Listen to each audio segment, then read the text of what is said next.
শীতের রাত। ঘড়িতে তখন প্রায় 10:30। শান্তিনিকেতনের একটি পুরনো মেয়েদের হোস্টেল, নীলকমল।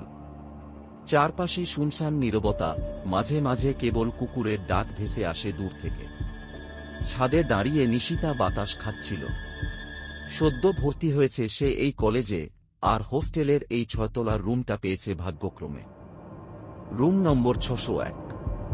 সবার মুখে একটাই কথা, এই রুমে নাকি কেউ বেশিদিন থাকতে পারে না। নিশিতা এসব বিশ্বাস করে না।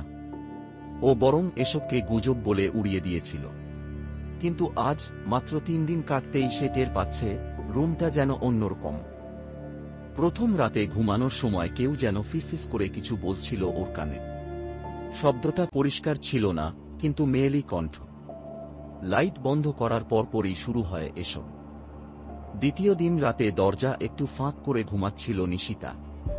হঠাৎ মাঝরাতে চোখ খুলে দেখে কেউ একজন ধীরে ধীরে ওর বিছানার পাশে দাঁড়িয়ে।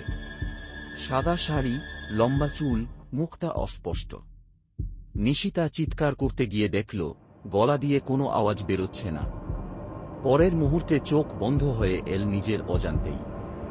পরদিন সকাল। ঘুম ভাঙতেই নিশিতা ভাবল হয়তো দুঃস্বপ্ন। কিন্তু যখন আয়নায় মুখ ধুতে গিয়ে গালে আঁচড়ের দাগ দেখতে পেল, তখন আর সন্দেহ রইল না। কলেজে গিয়ে ও বন্ধু রূপাকে সব খুলে বলল। রূপা চুপচাপ শুনে বলল, তুই কি জানিস না, এই রুমেই আগে এক মেয়ে ছিল, নাম ছিল ঐশী। 3 বছর আগে হঠাৎ একদিন ছাদ থেকে লাফিয়ে পড়ে আত্মহত্যা করেছিল। কেউ জানে না কেন করেছিল। নিশিতা অবাক। তবে এই রুমটা তো বন্ধ রাখার কথা। হ্যাঁ, কিন্তু নতুন ব্যাচ আসার কারণে সব রুম খুলে দেওয়া হয়েছে। তবে একটাই সতর্কতা ছিল, কাউকে এই কাহিনী বলা যাবে না। হোস্টেল সুপার নিজেই নিষেধ করেছেন, বলল রূপা। সেদিন রাতেই শুরু হলো সত্যিকারের ভয়। নিশিতা দরজা জানালা সব বন্ধ করে ঘুমাতে গিয়েছিল। তবু ঘুম আসছিল না। হঠাৎ আবার সেই শব্দ, কেউ ফিসফিস করছে। এবার একটু স্পষ্ট। আমার কিছু বলতে হবে, আমাকে সাহায্য করো। ভয়ে নিশিতা কম্বল গায়ে দিয়ে চোখ বন্ধ করেছিল। কিন্তু এবার অনুভব করল কেউ ওর চুলের গোড়ায় হাত দিচ্ছে, ঠান্ডা ঠান্ডা ছোঁয়া। পরদিন সকালে সে হোস্টেল অফিসে গিয়ে বলল সে রুম চেঞ্জ করতে চায়। সুপারিনটেন্ডেন্ট মিসেস ঘোষ প্রথমে কিছুতেই রাজি হচ্ছিলেন না। কিন্তু যখন নিশিতা ঐশীর নাম নিল, তখন চমকে উঠলেন তিনি। তিনি ধীরে ধীরে বললেন, ঐশী খুব মেধাবী মেয়ে ছিল, কিন্তু শেষের দিকে ওর ব্যবহার বদলে যাচ্ছিল। মাঝে মাঝেই বলতো, কেউ আমাকে ডাকে ছাদের দিক থেকে, কেউ আছে উপরে। একদিন সন্ধ্যায় ও নিখোঁজ হয়। পরে দেখা যায় ছাদের নিচে ওর নিথর দেহ।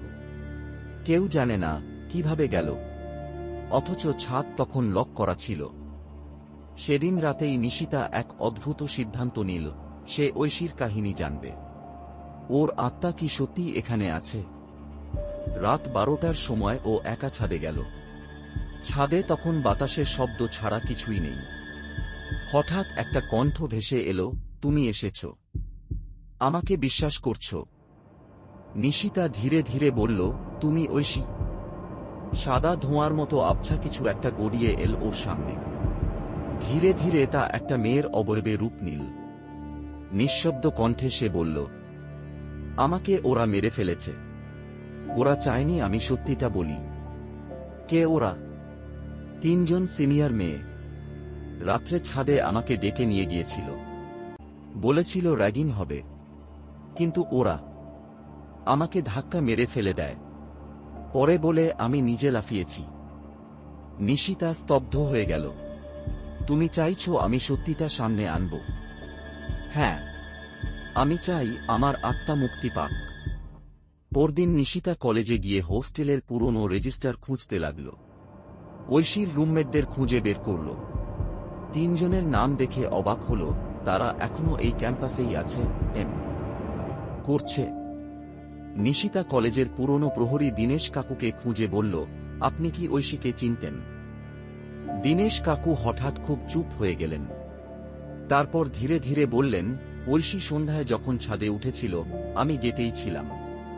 তিনজন সিনিয়র মেয়েকে দেখেছিলাম ওর পেছনে যেতে।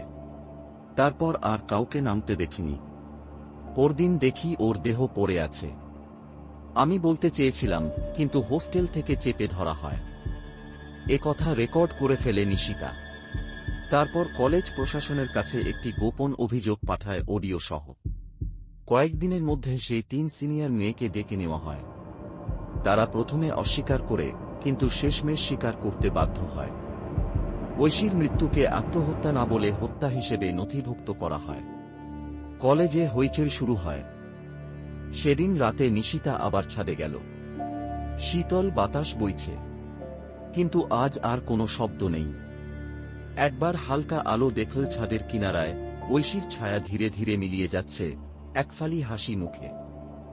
নিচে নেমে আসার সময় মনে হল হোস্টেলের দেওয়ালের হাওয়া বদলে গেছে, যেন ভারমুক্ত হয়েছে নীলকমল।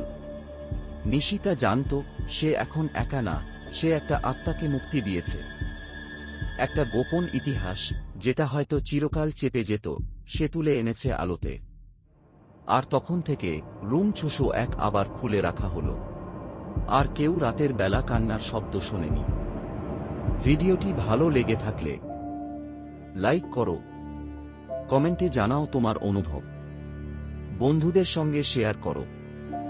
আরও ভয়ঙ্কর গল্প পেতে চ্যানেলটি সাবস্ক্রাইব করে বেল আইকন প্রেস করো। সাবস্ক্রাইব করো এখনই, হরর ফ্যান।